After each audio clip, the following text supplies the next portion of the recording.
Hola a toda la comunidad del Tigre con la 4T, espero y estén muy bien. Les mando un fuerte abrazo donde quiera que se encuentren. Hoy 5 de febrero del 2024, un día histórico para México, pues el presidente Andrés Manuel López Obrador en su discurso antes de revelar las 20 reformas a la Constitución destacó que este paquete de reformas tiene el objetivo de revocar artículos impopulares que fueron establecidos en la época neoliberal, entre las que destacan son la reforma electoral, judicial, pensiones, salario mínimo y energía, como lo había anunciado en el marco de la Constitución del 107 aniversario de la promulgación de la Constitución de 1917. El presidente Andrés Manuel López Obrador presentó una mega de paquetes de 20 iniciativas de reformas que serán enviadas al Congreso para el beneficio del pueblo de México. A continuación con el video.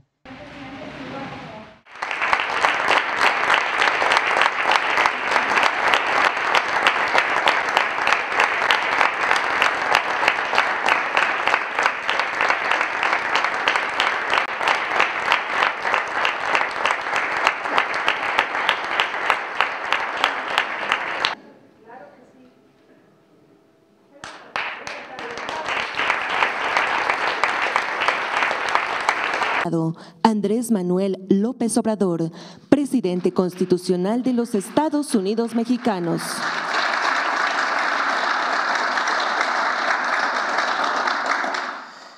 Amigas y amigos, mexicanas, mexicanos, conmemoramos en esta fecha histórica un aniversario más de la Constitución de 1917, vigente, y en este recinto donde se aprobó la Constitución liberal de 1857, doy a conocer al pueblo de México los fundamentos y motivos que me inspiran para presentar un paquete de iniciativas de reformas legales orientadas a modificar el contenido de artículos antipopulares que fueron introducidos durante el periodo neoliberal o neoporfirista. Todos ellos, todas esas reformas del periodo neoliberal contrarias al interés público. Se trata de adulteraciones que niegan el sentido general de nuestra Carta Magna, que fue fruto de un movimiento popular revolucionario y por lo mismo concebida desde el inicio con un espíritu nacional, social y subrayo público. Las reformas que propongo buscan establecer derechos constitucionales y fortalecer ideales y principios relacionados con el humanismo, la justicia, la honestidad, la austeridad y la democracia que hemos postulado y llevado a la práctica desde los orígenes del actual movimiento de transformación nacional. Sostengo que el humanismo mexicano se nutre de la herencia cultural que nos legaron las grandes civilizaciones mesoamericanas y de la fecunda historia política de nuestro país, con sus próceres ejemplares, como el padre de nuestra patria, el cura Miguel Hidalgo y Costilla, que no solo luchó por la independencia, sino también, y con mayor énfasis, por la justicia. Por eso la fecha que más celebra el pueblo de México es la del inicio, la del grito de Dolores, y no la de la consumación de la independencia ocurrida 11 años más tarde. A los mexicanos nos importa más el precursor, el cura Hidalgo, que Iturbide, el consumador, porque el cura era defensor del pueblo raso y el general realista representaba a la élite, a los de arriba, y solo buscaba ponerse la diadema imperial. Hidalgo estaba hecho de otra madera. Fue el primero en proclamar la abolición de la esclavitud. En el pensamiento y en las acciones, Hidalgo era todo un revolucionario y no se andaba por las ramas.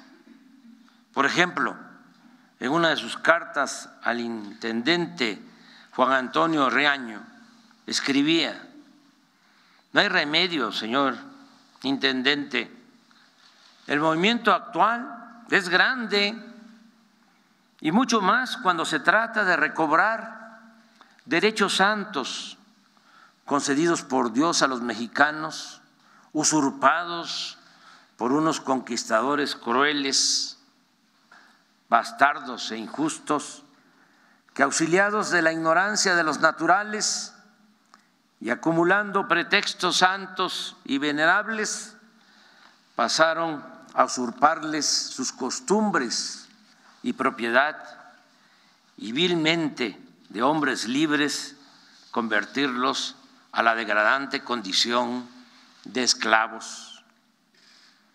Por ese pensamiento, los oligarcas realistas no solo lo asesinaron, sino que le cortaron la cabeza y a manera de escarmiento la exhibieron por más de 10 años en la plaza principal de Guanajuato.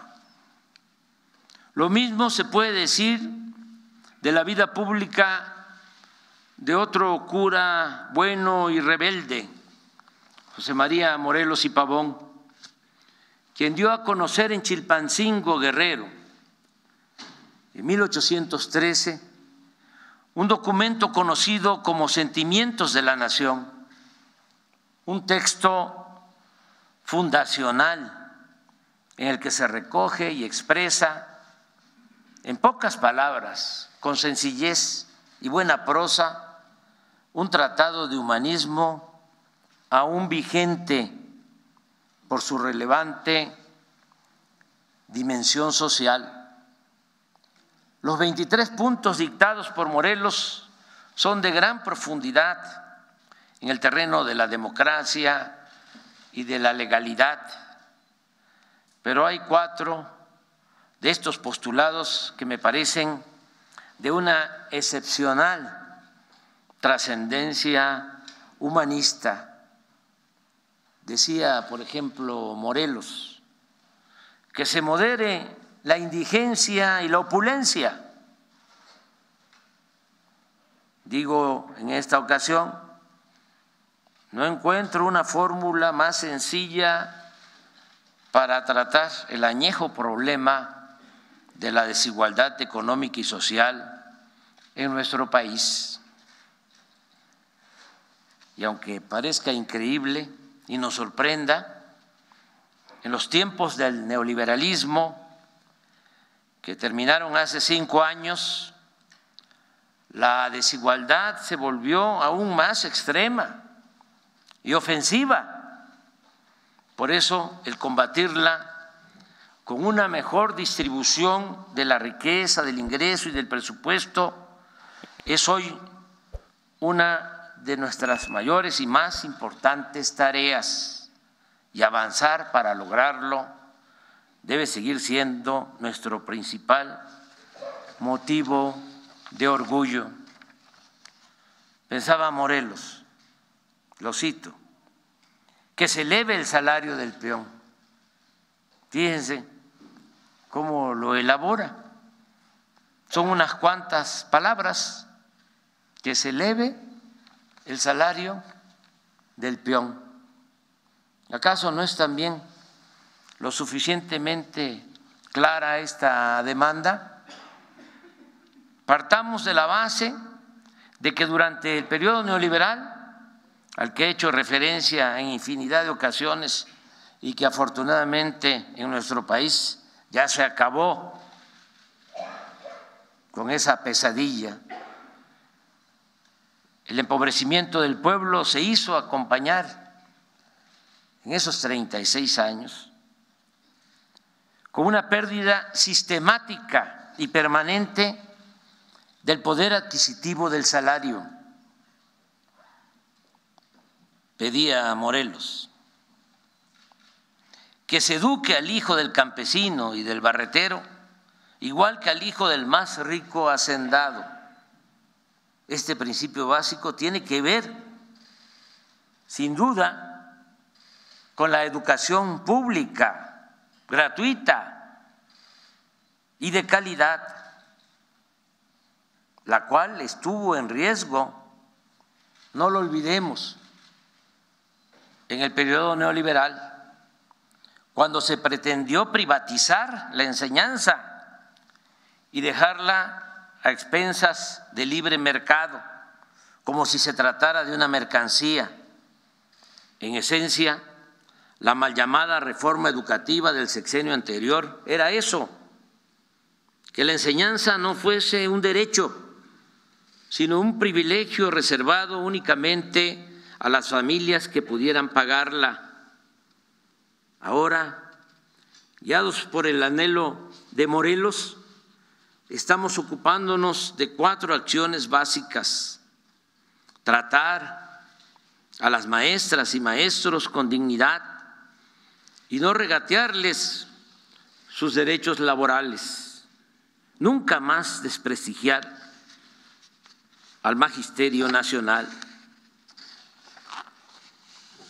mejorar los planteles educativos mediante el programa La Escuela es Nuestra, reformar, como lo hemos hecho, los contenidos educativos de los libros de texto para devolverles el civismo, la ética, la historia y el humanismo, sin menoscabo de las matemáticas, la química, la física y otras disciplinas de las ciencias naturales. Convertir en derecho constitucional el que estudiantes de familias pobres puedan obtener becas para terminar sus estudios, porque para hacer efectivo el derecho a la educación no basta con dar acceso gratuito a los planteles escolares. Si las niñas, niños y jóvenes no tienen para comer, vestir y transportarse, simplemente no pueden estudiar, y en esas condiciones un apoyo económico, una beca, por modesta que sea, puede hacer la diferencia entre ir a la escuela o quedarse al margen de la educación. Exigía Morelos que existan tribunales que protejan al débil de los abusos que comete el fuerte. Este precepto obliga a terminar con la impunidad y que se deje de castigar exclusivamente a quienes no tienen con qué comprar su inocencia y se proteja a los delincuentes de cuello blanco. El Poder Judicial no puede seguir siendo un conjunto de instituciones al servicio de intereses políticos y económicos. Por el contrario, debe asumir su papel de garante de la justicia y hacer valer un auténtico Estado de Derecho, en el cual nada ni nadie se sitúe al margen de la ley o por encima de ella.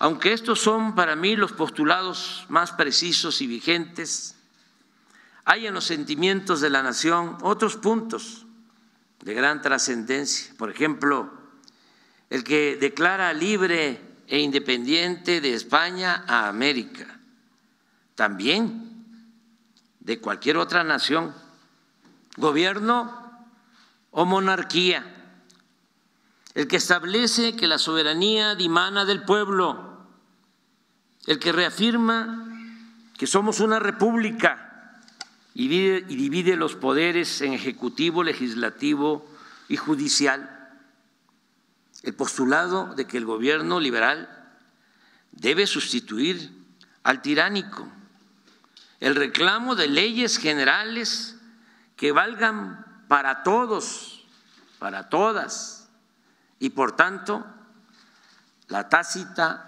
abolición de los fueros y de los privilegios. El punto 15 proscribe para siempre la esclavitud y la distinción de castas. Cito textualmente: quedando todos iguales y solo distinguirá a un americano de otro el vicio y la virtud. Y algo verdaderamente visionario de este cura, profundamente humano y precursor de la justicia, declara, Morelos, prohibida la tortura. Con la Revolución Mexicana se retoman estas demandas populares y se agregan otras de gran trascendencia. Los Flores Magón, Francisco Villa, Emiliano Zapata, Francisco I. Madero, general Lázaro Cárdenas, condujeron al pueblo para establecer un nuevo orden económico, social y político que convirtió en realidad el derecho de los campesinos a la tierra, la demanda de salarios y jornadas justas para los trabajadores, el dominio de la nación sobre nuestros recursos naturales y otros anhelos de justicia, libertad, democracia y de soberanía nacional. Pero al paso del tiempo, estos derechos alcanzados con el sufrimiento y el sacrificio de millones de mexicanos en la lucha de independencia, de reforma y de revolución, fueron perdiendo vigencia, en tanto que se restablecían fueros y privilegios en beneficio de una élite de poder económico y político. No hace falta argumentar mucho sobre cómo en el periodo neoliberal o neoporfirista de 1983 a 2018, toda la vida pública de México estuvo controlada por una minoría ambiciosa y rapaz. México era país de unos cuantos y para ellos el pueblo no existía.